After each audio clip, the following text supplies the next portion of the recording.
Bonsoir à tout le monde. Merci d'être avec nous. Surtout merci à Jean Clair d'avoir accepté l'invitation de l'Institut culturel italien ce soir dans le cadre du cycle de rencontres consacré à l'Italie et moi. Vous savez que tous les mois, depuis ma direction, en août 2012, nous consacrons une soirée à accueillir l'une des personnalités de la culture française pour nous raconter son tropisme italien. Et lorsque, il y a 3 mois, j'ai proposé à Laura et Gérard Régnier de venir nous rejoindre pour ce cycle de rencontres, ils ont été enthousiastes. Et j'ai été loin d'imaginer que cette invitation aurait suscité un texte très important et très beau que les Italiens ont eu la chance de lire aujourd'hui dans les pages du Corriere della Sera et que le public de ce soir va recevoir maintenant de la vive voix de Jean Clair. C'est pour moi une très grande émotion. Je remercie Jean Clair et surtout je remercie Laura Régnier d'avoir accepté cette invitation.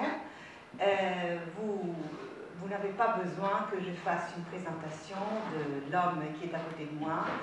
Il est l'un des intellectuels les plus éminents d'Europe, non seulement de France.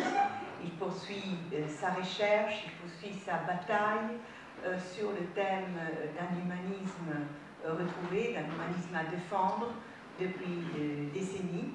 Et il va donc nous parler de son idée de l'Italie dans un texte qu'il a intitulé Les mie prigioni, une prison, un hommage peut-être à Silvio Pellico.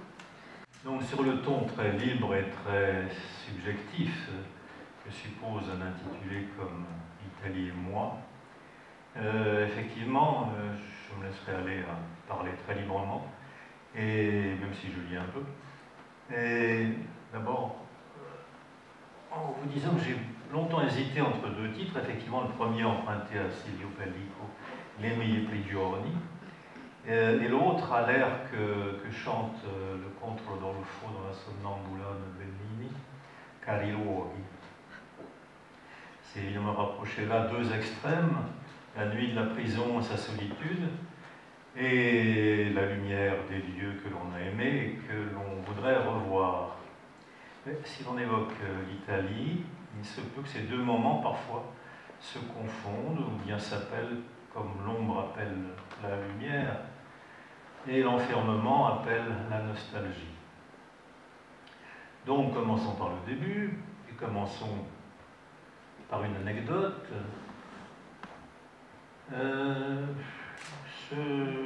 La prison, donc, c'est celle que l'on trouve ici, au bout de Zattere, à Venise, tout près de la pointe de la douane, et qu'on appelait, au moment où j'en suis devenu l'hôte, un peu involontaire, la Casa dei Minorenni, la prison pour les mineurs. Auparavant, sous Napoléon, elle avait été un hôpital pour les incurabili. Oui, je crois que ma chambre, si j'ose dire, devait être celle-ci. Je vois que je passe devant, je salue. Mais avant, sous Napoléon, donc, elle avait été un orphelinat. Et avant encore, elle avait d'abord, à l'origine, été un hôpital pour les incurabili, les pesteux, les syphilitiques, depuis sa construction au XVIe siècle sur un projet de Jacopo Sansovino.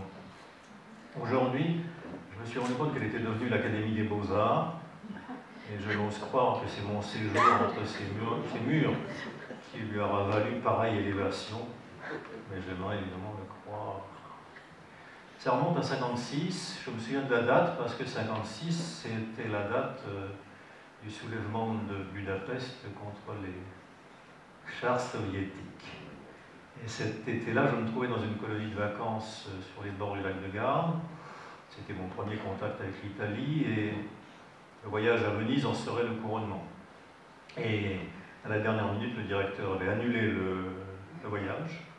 J'étais désespéré. J'étais venu pour voir Venise et je verrai Venise.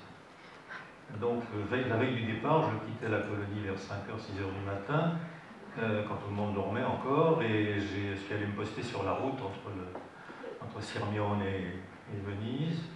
Je suis arrivé à la Sérénissime vers 9h vers 10h du matin, parce que dans ces années d'après-guerre, c'était pas très difficile de voyager en stop à travers l'Europe.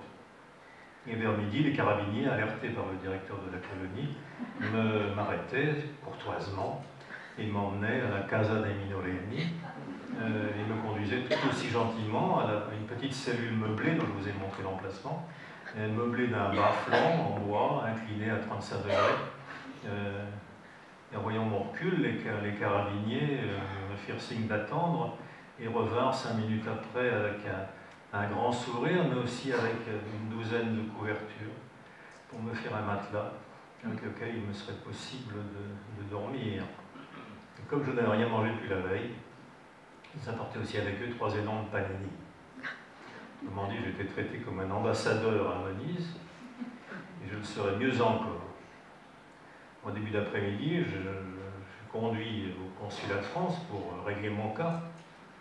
Et comme rien ne pressait, que la journée était très belle, comme aujourd'hui, les carabiniers me proposèrent de faire un tour de la cité, puisque j'étais venu pour ça. Et dans leur motoscaf, ils m'embarquèrent, ils m'emmenèrent à pied de vitesse par la pointe de la douane, le long du canal Grande, puis à la hauteur de la gare routière, firent retour par le canal de la Giudecca, où ils me déposèrent devant le consulat de France, qui était le Palazzo Clari à l'époque, au milieu des Zatteri, avec son grand drapeau tricolore qui pendouillait. Monsieur le consul ne pouvait pas se montrer moins généreux que la force publique italienne, donc avec un petit sourire et sans un seul mot de reproche pour ma conduite, il m'avisa fort plaisamment que puisque la loi italienne me permettait de rester 48 heures à Venise, pourquoi ne pas rester 48 heures? J'avais déjà une chambre à la Casa dei Minoreni. Il me donna des tickets de restaurant pour la Mensa Ferroviaria, la cantine de la gare, 500 lire à l'époque pour les faux frais, je ne sais jamais, et aussi un billet de train qui était plus important pour Paris, qu'il me fallait prendre quand les 2 jours seraient écoulés. Parce qu'après, me dit-il, si vous êtes encore à Venise, là je ne pourrai plus rien pour vous et vous aurez vraiment des ennuis. Bref, j'aurais pu me croire autant de Casanova, mais je n'avais pas encore lu les mémoires. Bon, j'hésite un peu à confier ces souvenirs très, très privés, mais je les donne au fond parce qu'ils, d'abord c'était mon premier contact, aussi parce qu'ils donnent l'image de l'Europe après la guerre, une vision beaucoup plus douce dans sa solidarité et dans sa bienveillance que l'Europe aujourd'hui, emportée dans la précipitation touristique, submergée par le tourisme, écrasée par les règlements communautaires. Surtout, j'ai trouvé là d'emblée une image qui me semble résumer le génie italien, qui est fait de gentillesse, d'humanité, mais aussi un monde où l'ombre de la prison se mêle à la lumière éblouissante du ciel et où l'humeur heureuse, en général, se détache sur une ordonnance rigoureuse. C'est une autre vision des Minoreni, enfin de la prison, sur les intérêts. Et évidemment, j'y retrouvais l'image, dans la façade, dans sa rigueur et dans sa blancheur, la poésie que je trouverai plus tard dans l'étoile de Chirico, les ombres très découpées, le soleil aveuglant, la solitude et la rigueur. Plus tard, quand je me suis mis à regarder ces peintures, il m'a paru très vite que cet art était placé non pas sous le signe d'un dieu solaire des plages, mais sous le signe de Saturne, et que les énigmes de ces toiles ne relevaient pas du merveilleux surréaliste, mais de la tradition des concetti maniéristes. Par exemple, dans cette toile-ci, cette mélancolie hermétique, outre la référence à Saturne, il y a une référence à Mercure, à Hermès, où le Mercure est très clairement désigné par le thermomètre rempli de mercure qui traverse toute la toile. Il y aurait beaucoup d'autres choses à dire, mais il y a ça d'abord au départ. Donc tout dans cette peinture de De Chirico est une peinture légendée, c'est une énigme qu'on peut déchiffrer, c'est une iconologie dans le fil d'un héritage classique, et non pas, qui n'avait rien à voir avec Paris, et par conséquent sans rien à voir avec l'arbitraire des images dont s'enchantaient André Breton et ses fidèles, qui feraient de De Chirico leur otage. À partir de là, la fortune critique d'un certain art italien en France m'est apparue fondée sur un malentendu, tout comme plus généralement la réputation de l'Italie, je dois dire, aux yeux de mes compatriotes. La peinture de l'entre-deux-guerres en particulier demeurait ignorée, méprisée ou rejetée. Mes compatriotes n'avaient pas compris grand-chose, me semble-t-il, à la poésie de Chirico, ni à la beauté métaphysique du paysage du monde italien. Les hommes du Nord fuient aux rives de la Méditerranée ou dans les déserts de la lumière, mais les hommes de la lumière, où fuiraient-ils sinon dans l'invisible?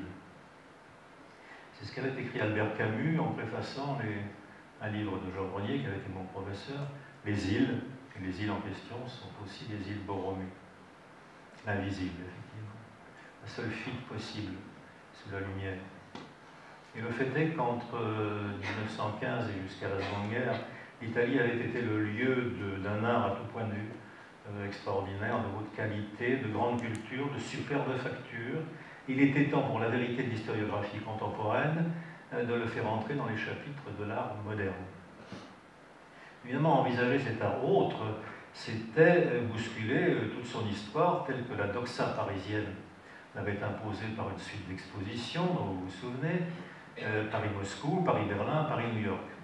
Autrement dit, une histoire qui courait d'est en ouest sur le continent européen, qui avait une origine Moscou et les cercles révolutionnaires et les utopies sociales, selon une idéologie qui faisait de l'avant-garde esthétique l'avant-coureur du progressisme social et qui aurait une destination finale New York, qui recueillerait l'héritage, avec pour étape Berlin et Paris, devenus capitales des arts. Et donc on allait aligner une suite de chapitres, fauvisme, cubisme, expressionnisme, constructivisme, purisme, un texte canonique qu'on lisait horizontalement, de droite à gauche, d'est en ouest, et qui constituait l'évangile de la modernité, où l'Italie était absente. Alors en Italie, des mouvements étaient nés dans la même période, qui ne relevaient pas de cette logique. De Chirico, dont l'imagerie subtile et cultivée s'épanouirait dans les valori plastici des années 20, au milieu des années 20, succédant aux valori plastici, et dont les sources iconographiques n'étaient pas de Paris, mais de Munich. Et aussi de la nouvelle objectivité, la Neutralitigkeit en Allemagne, aux Pays-Bas, en Suisse, dont certains courants en France, comme les Forces Nouvelles, étaient une espèce de variante, avec De Rhin et Balthus, par exemple. Mais le cheminement, à ce moment-là, spirituel, ne se faisait plus d'est en ouest, mais avançait cette fois du sud au nord, selon une emprise qui restait proche de la Mitteleuropa, avec ses pôles, sa colonne vertébrale, si vous voulez, qui serait Rome, Milan, Turin, Munich, Vienne, Berlin.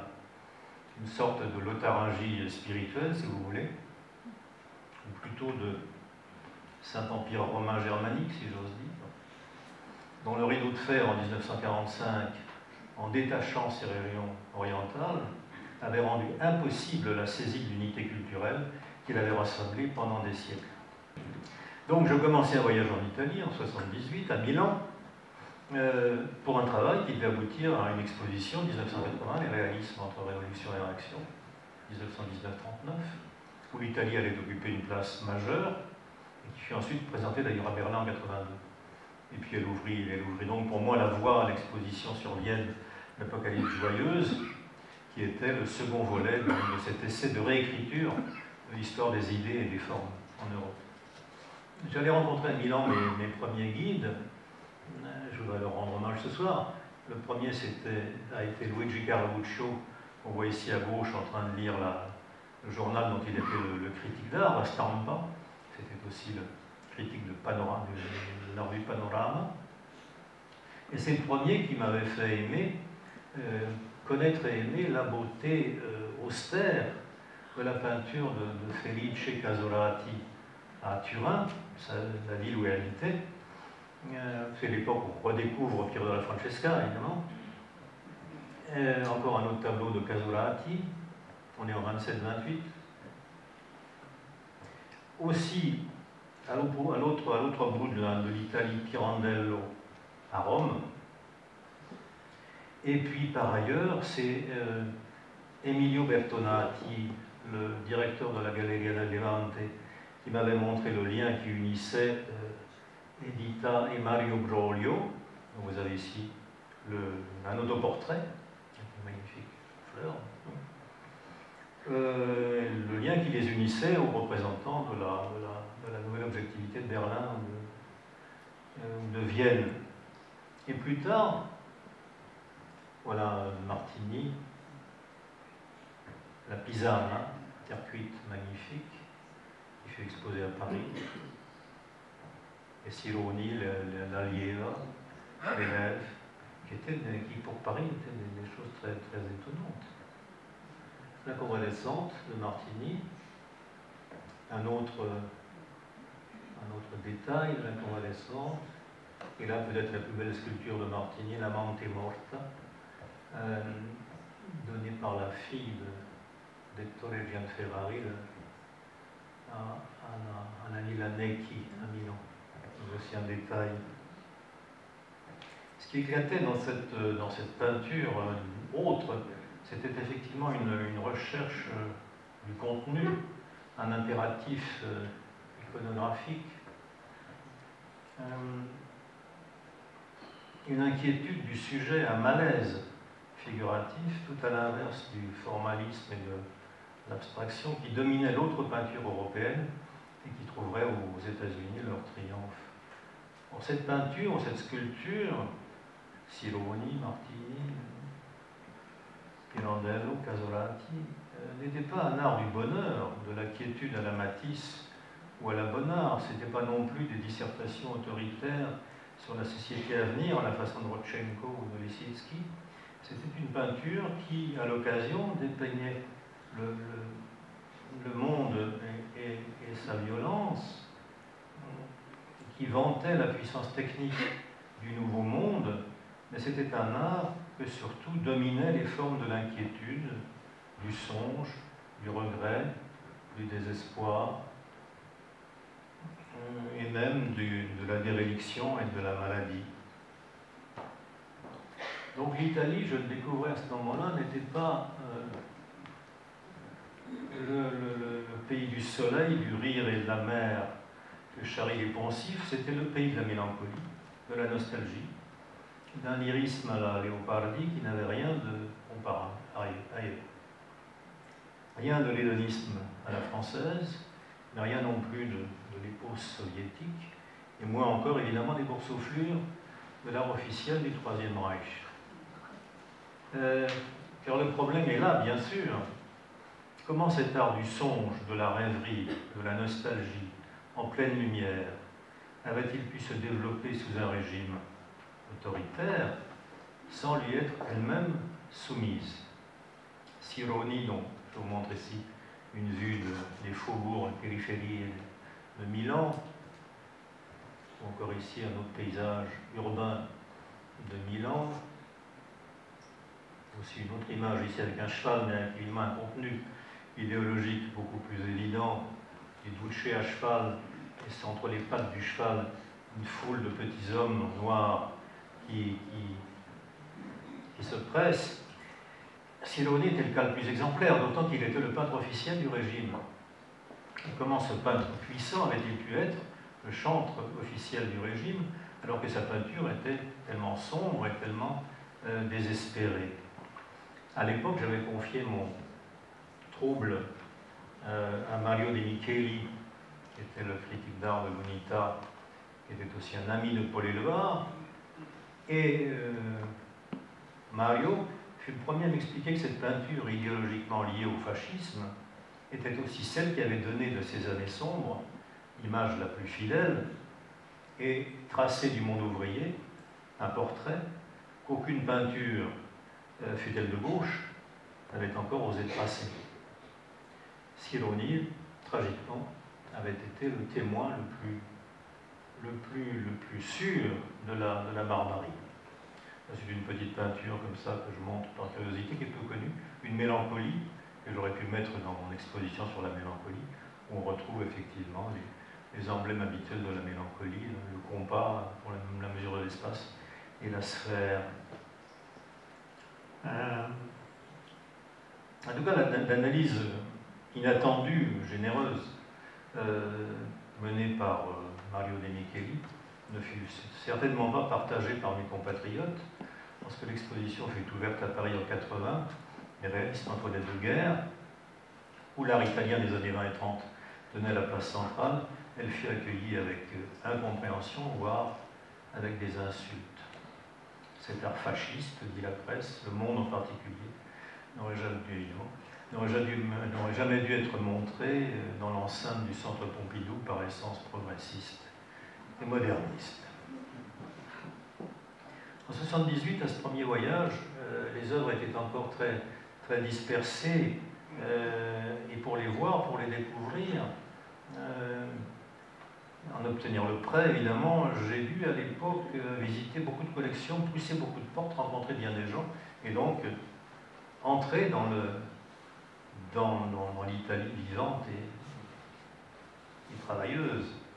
La plupart sont morts depuis, hélas, outre Carluccio, De Micheli et Bertonati. Il y a aussi Ettore Gianferrari, que l'on voit ici, devant la sculpture de Martin Milan. Ettore Gianferrari, la sculpture de la Nena de Martini. Ettore Gianferrari, la galerie la plus importante des années 20 et 30, via Gesù à Milan.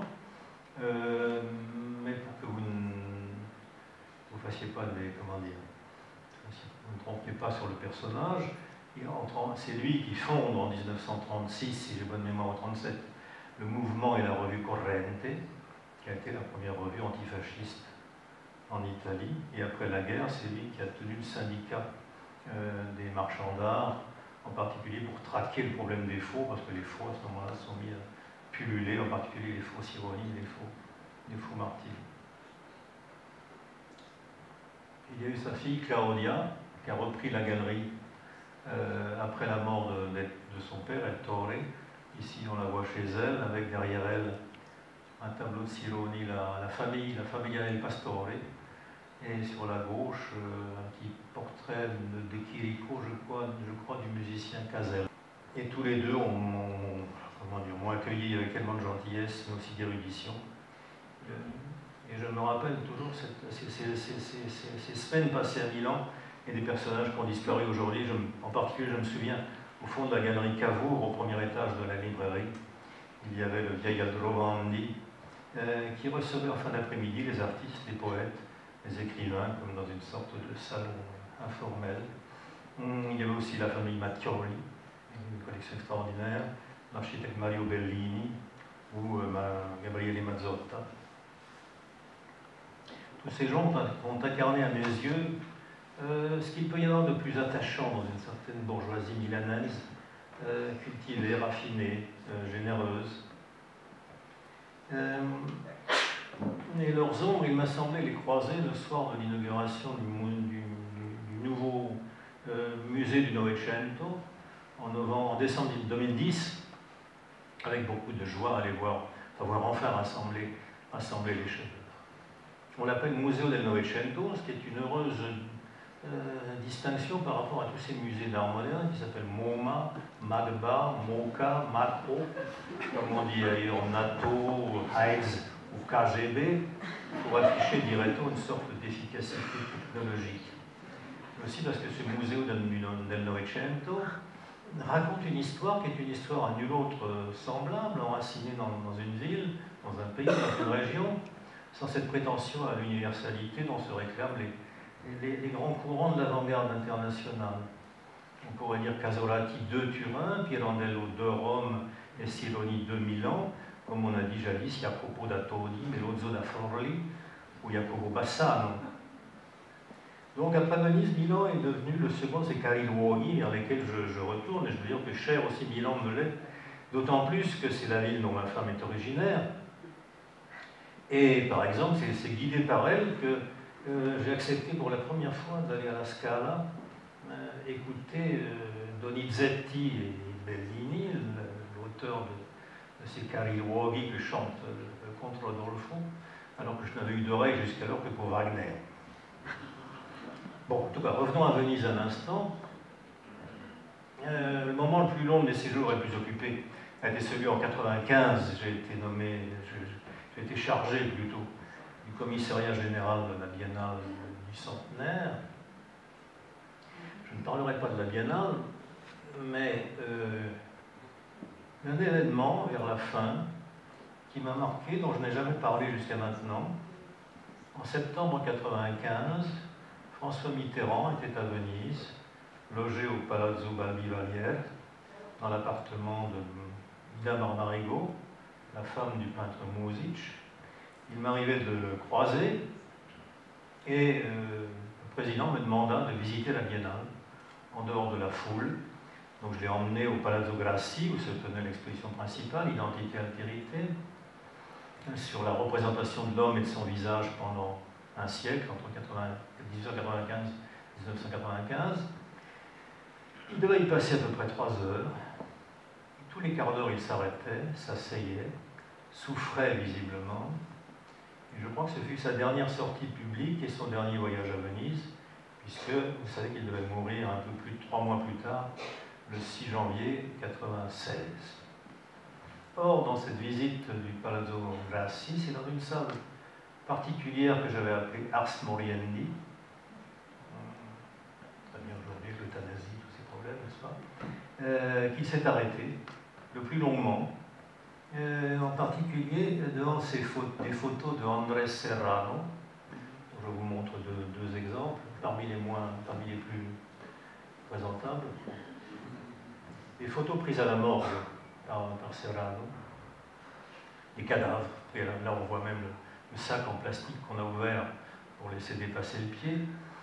Serrano, c'est celui qui avait trempé un crucifix dans un verre d'urine il y a 2-3 ans. Et Mitterrand a regardé ça en se demandant comment est-ce qu'il a obtenu l'autorisation de photographie des cadavres à la morgue.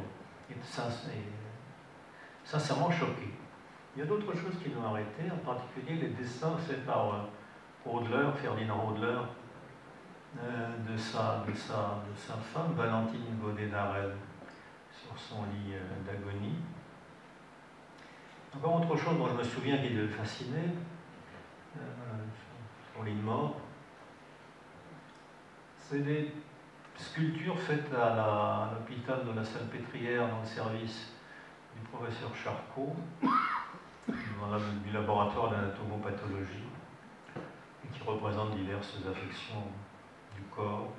Et le président voulait tout savoir des circonstances dans lesquelles, à l'hôpital, on avait pu façonner ces modèles, de quelles maladies elles étaient leur représentation, et ce qui avait causé pareille déformation.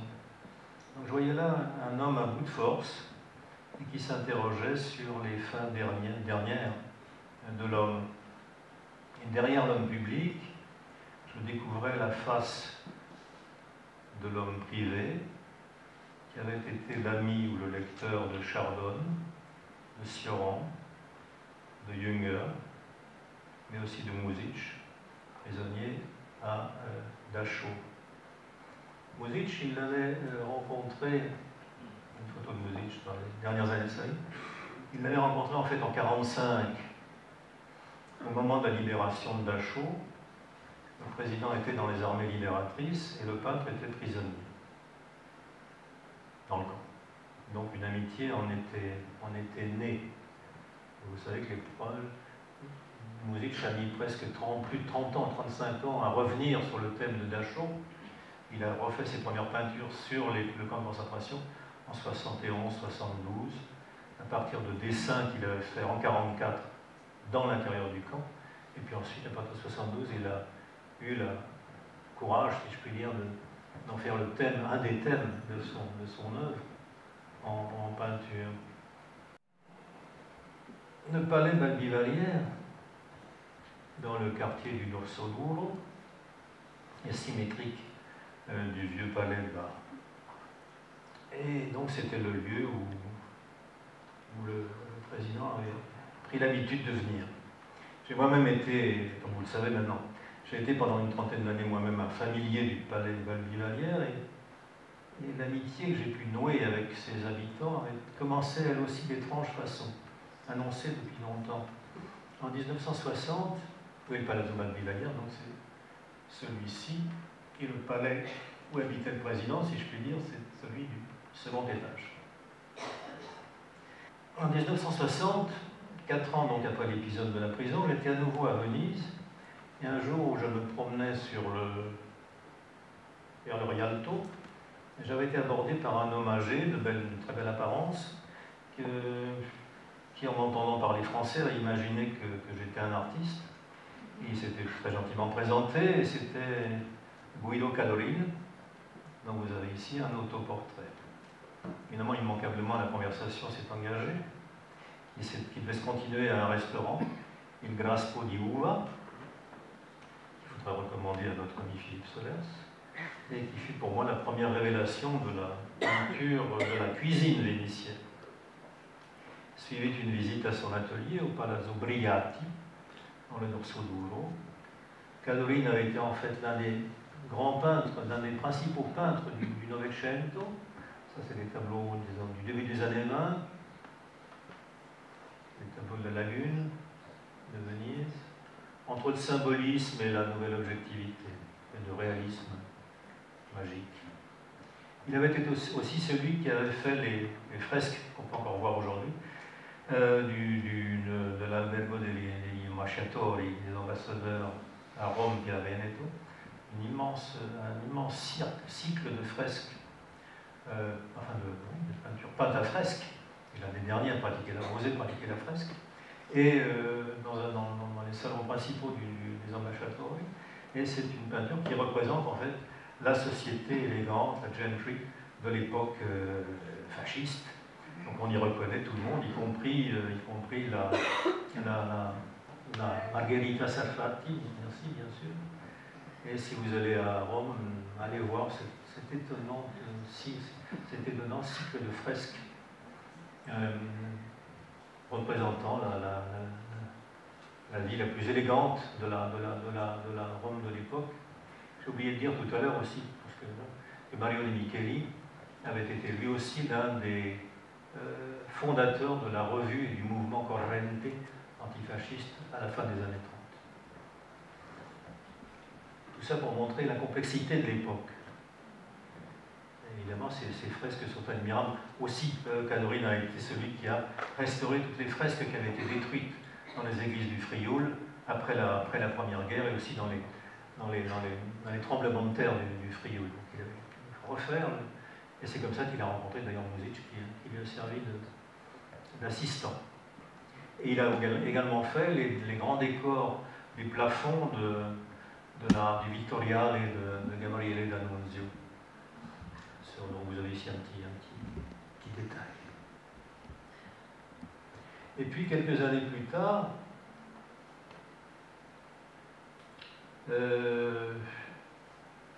j'avais déjà passé le concours des conservateurs de musée.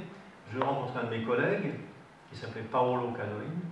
Vous avez ici son portrait peint par son père, qui est toujours considéré comme l'un des plus grands, meilleurs restaurateurs des musées européens, et qui était à l'époque restaurateur au musée de Bâle. En fait, je l'ai découvert plus tard, il était le fils de Guido Cadoril. En 1972, pour avancer, j'ai fait la connaissance de Music directement par l'amitié de Georges Lambrix, directeur de la Nouvelle Revue Française, et tous les premiers jeudis du mois, on avait l'habitude tous les trois d'aller déjeuner au bar du Pont-Royal quand ce bar existait encore. Et un an ou deux plus tard, Music m'a présenté à son épouse, Ida Barbarigo, qu'il avait épousée à Venise à son retour du camp de concentration, et qui elle aussi était peintre. Et c'est finalement là, chez eux, à Paris, boulevard Saint-Germain, puis à Venise, au Palazzo Balbivalière, en 1974, que j'ai découvert que Ida Barbarigo s'appelait en fait Ida Cadoril, et qu'elle était donc la fille de Guido, que j'avais rencontrée je ne sais combien d'années auparavant, et la sœur de Paolo. Et donc voilà. Mais c'est dans ce palais que j'ai connu non seulement cette étonnante dynastie d'artistes, parce qu'en dehors même de ces quatre personnages, il y a eu d'autres membres de la famille moins connue mais qu'on va connaître un de ces jours. Livia, la mère de Ida, qui était aussi un excellent peintre, et deux oncles qu'on va redécouvrir, dont l'un qui s'appelle Ettore, qui était un sculpteur style Liberty, dont on redécouvrira l'œuvre, et aussi un autre oncle, photographe, qui a réalisé plus de 1000 plaques de verre photographiques de la Venise fin de siècle. Ils sont des trésors. Voilà un portrait de Ida Barbarigo peint par Muzic, et un portrait de Zoran Muzic, peint par Ida également, dans ses toutes premières années, quand elle était, vous le voyez, totalement sous la coupe de son papa. Un double portrait de Zoran Muzic et de Ida, des vues de Venise, la Giudecca, un sottoportego à Venise. Je passe très vite parce que bon, je ne vous fais pas un cours d'histoire de l'art, c'est juste des flashs comme ça. Le troisième de ces cari luoghi, évidemment, ne pouvait être que Rome. En tout cas, chez les Muzic, c'est l'histoire même de Venise avant Rome que j'ai pu saisir et goûter dans une ville étonnamment confidentielle, étonnamment close sur elle-même, en raison inverse de l'apparente bienveillance avec laquelle elle accueille les étrangers, qui font que, comme vous le savez, au bout de 24 heures à Venise, vous avez déjà rencontré tout le monde, vous avez déjà salué caro professore, une urbanité qui n'existe pas ailleurs, et qui s'accompagne en même temps d'un sens du secret et de la séclusion qui est propre aussi à Venise. Bref, passons à Rome.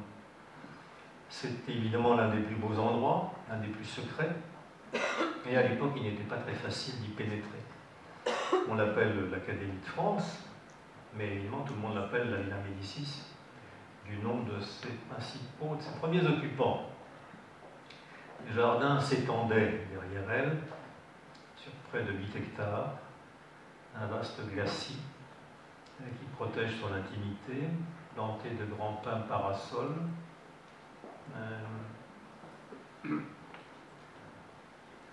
de cyprès, de chênes verts, à l'abri des murs d'Aurélien, que défendent au sud les remparts du Muro Torto, entre elle et la Villa Borghese. Au fond du mur à pic, il y a une autoroute qui dégage jour et nuit hurlements de moteurs et vapeur d'essence, mais beaucoup trop bas pour que ces manifestations du monde extérieur puissent remonter jusque dans l'enceinte. Vers l'ouest, semblablement, la villa est puissamment protégée par les fortifications qui la coupent de la Villa Giulia, là où se trouve le Casino Valadière. Et à l'est, passé un autre mur d'enceinte, on pénètre par une longue allée bordée d'orangers, dans des jardins potagers immenses, au milieu desquels s'élevaient de petites maisons de briques et de pierre. Et plus à l'ouest, il y avait encore les jardins et les bâtiments du couvent des dames du Sacré-Cœur, tout aussi infranchissables. Donc au bout, si l'on ne s'était pas égaré dans le labyrinthe végétal, on finissait par se heurter à une haute porte de pierre toujours fermée, et il fallait prier un gardien de vous l'ouvrir. On débouchait à ce moment-là du côté de la Via Veneto et de la Porta Pinciana, mais à ce moment-là, on arrivait dans un monde qui n'appartenait déjà plus à la ville. Donc la seule entrée possible, c'était sur la façade qui est tournée vers Rome, dominant le Pincio, et surmontée par ces deux tours, hier encore rose et ocre, aujourd'hui d'un blanc éblouissant, comme une espèce de falaise de craie d'une hauteur vertigineuse. Au rez-de-chaussée, le portail principal, avec ses bossages et sa porte de chêne, à deux battants, que j'ai toujours vu fermés. Sur la gauche, il y avait bien une autre entrée, vers les jardins, protégée par une grille à deux battants, mais Elle était faite pour laisser pénétrer les voitures des hôtes de marque ou les camions des fournisseurs, et elle demeurait, elle aussi, toujours fermée. Il fallait donc revenir devant la façade, et l'œil distinguait alors, inscrite dans la porte monumentale, on ne peut pas le voir malheureusement sur la photo, une minuscule, ici donc, une minuscule découpe. C'était une petite porte basse, en chêne, avec de grosses ferrures, qui laissait parfois sortir un visiteur. On n'en voyait jamais entrer. Et c'est là, au pied du mur, que j'ai vu pour la première fois, devant le guichet entrebâillé, Balthus. Il m'attendait en chemise de paysan de coton bleu et avec des sabots de bois. C'était en 1969, au printemps, et on allait préparer une exposition de Giacometti. Bien sûr, quand Balthus n'était pas là pour jouer les portiers en sabots, et à vrai dire, il n'était jamais là. Un personnage invisible hantant les espaces de la villa. Il était possible de sonner. Un gardien, éventuellement, ouvrirait. Le soir, on vous confiait un code. Quand vous sortiez, vous auriez à presser les chiffres et la porte en grinçant s'entrebâillerait. Il faudrait la forcer pour vous livrer passage. On descendait à ce moment-là vers la ville, par les milliers de marches d'escalinate qui dévalent vers la Via del Babuino, ou par les escaliers qui descendent avec plus de retenue de la Trinità di Monti vers la Barcaccia, envahi par les touristes. Plus tard, on pouvait encore descendre, on continuait la descente, jusque dans les souterrains du métro, surchauffés, un peu comme des espèces d'échafauds à la pyrénéenne, comme une sorte d'enfer, dissimulés sous Rome et sous le paradis aérien des Médicis. Loin du bord, on se retournait, on voyait la villa, très haut, noyée dans les massifs de végétation, imprenable. Elle restait au secret, c'est d'ailleurs le sens du mot secret, séparée, mise de côté. Et son ouverture, on le comprenait, ne pouvait donc être qu'une petite porte dérobée pour cet immense espace. À cette heure de la nuit, elle assurait pleinement sa fonction, qui est de permettre les entrées et les sorties, en évitant que les personnes qui ne doivent pas se rencontrer puissent se croiser, comme dans l'antichambre d'un ministre, le salon d'attente d'un psychanalyste. C'est des lieux clandestins où le destin se joue comme il se jouait, en ce haut lieu de séclusion, de réclusion et de création. À ce moment-là, on composait le chiffre et la porte s'entrouvrait pour vous laisser pénétrer dans ce domaine immense, désert, silencieux. Autrement dit, alors même qu'elle avait été bâtie à l'écart ces dernières restaurations qui ont été faites, qu'elle avait été bâtie à l'écart des 7 collines, en dehors, par conséquent, de l'enceinte sacrée de Rome, la villa rappelait à ses très rares visiteurs que l'accès qui en livrait la possession relevait aussi d'un secret, qui est aussi une forme du sacré. C'est par une porte étroite, dit l'évangile de Luc, qu'on pénétrera au paradis, et c'est bien un par un qu'on pénétrait dans ce jardin qui ressemblait au paradis terrestre. C'était en effet un paradis, aux limites de la ville, difficile à pénétrer, qu'aucune voiture et bien peu d'humains traversaient, peuplé on savait cependant de trésors, de chefs-d'œuvre, d'hommes de culture ou de talent, qui dans les profondeurs des murs et dans le secret des murailles travaillaient, composaient, écrivaient et peignaient, sans que personne ou presque n'en survît. C'est sûr que pour entrer dans ce royaume, Balthus avait gardé sur lui la petite clé d'or des comtes de Grimm, que vous voyez sur son clé là. Une petite clé d'or qu'on voit sur un mur de son passage du commerce. Le dernier tableau qu'il fait avant de quitter Paris. Et à mon avis, qu'il avait emporté avec lui. La clé d'or, la clé du code de la petite porte, sous laquelle il fallait se baisser pour ne pas s'y cogner. Comme on fait passer un barbare sous le joug avant d'accepter dans la communauté des gens civilisés. Et c'était la certitude, avant que le guichet se referme sur vous, de pouvoir accéder à un monde de beauté, d'harmonie, Plus rien ne rappelait la grossièreté et la violence du monde alentour. Une fois franchi le seuil, on laisserait d'un coup toute la ville derrière soi. Je me retrouvais là, derrière ces murs et ces feuillages épais, à l'abri du vertige de l'infini, le sentiment que Leopardi a décrit. Sempre cavo mi fu quest'ermo colle, questa siepe che da tanta parte dell'ultimo orizzonte il guardo esclude. Ce qui veut dire, si je ne me trompe pas, me fut toujours chère cette colline Hermo et cette haie qui de toutes les parties exclut le regard jusqu'à l'horizon ultime.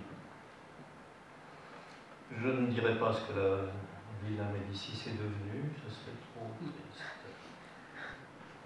Dont j'aurais aimé vous entretenir, j'ai déjà été trop, je crois, complaisant envers ces souvenirs, mais je ne voudrais pas tout de même terminer sans évoquer l'image d'une femme très étonnante que certains d'entre vous ont connue, la comtesse Immacolata Rossi, qui, à Lucca, avait d'une part constitué, dans sa villa, sur les collines de Lucca, avait constitué une superbe collection d'œuvres d'art de Giacometti à Lucian Freud, mais aussi qui avait été, dans cette villa, avait été le lieu pendant une quinzaine d'années de colonie d'artistes, de jeunes artistes, dont certains sont là ce soir, je crois, et qui avait été, ça c'est un portrait peint par son père, où je vous montre ici l'autoportrait, Gregorio Calvi di Bergolo.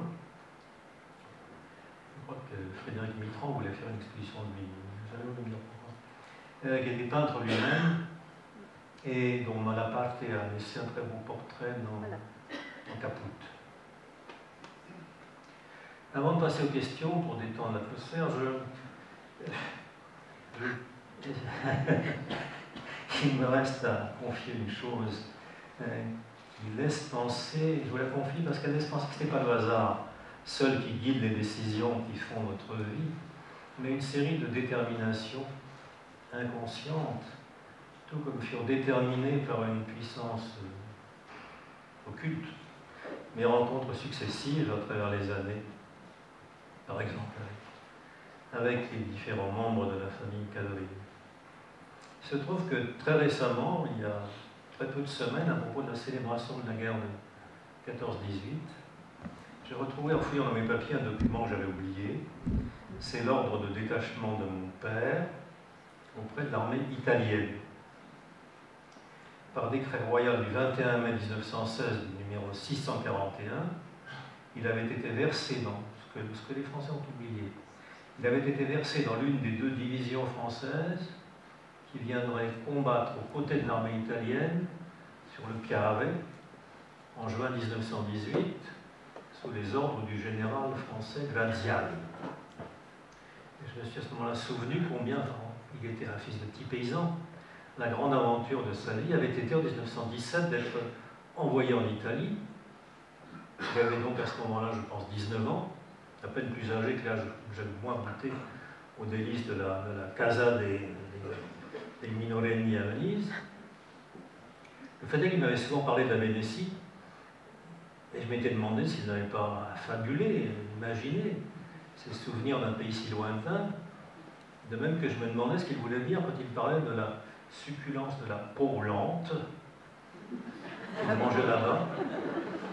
J'ai mis un peu de temps à comprendre, et je veux dire la polenta, dont il avait découvert le goût très étonnant pour lui. Ce fut son seul voyage hors de France, et donc il restait beaucoup à découvrir, ce que j'ai tenté de faire. Merci.